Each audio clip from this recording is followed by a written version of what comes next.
একটা করতে হবে। তো দেখো এই যে একটা ফর্ম আছে, এই ফর্মটাতে আমাকে সাইন করতে হচ্ছে। আর কেন সাইন করতে হচ্ছে তার কারণ হচ্ছে যে আমার ছেলে আবার ক্যাম্প আছে, ক্যাম্পে যাবে।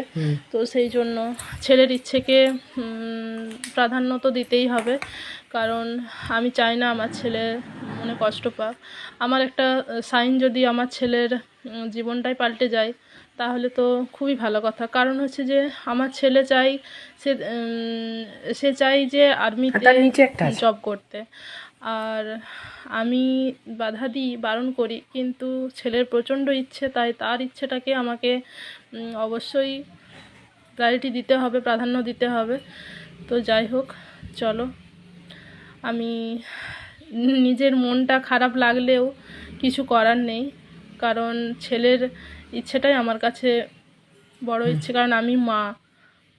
তো সেই জন্যই ওর বাবাও চায় না যে ও যাক, তো সেই জন্য বাবার সাইনটাও দরকার হতো। তো বাবা যেহেতু বাড়িতে নেই এই মুহূর্তে, তো সেই জন্য আমাকেই সাইনগুলো করতে হচ্ছে।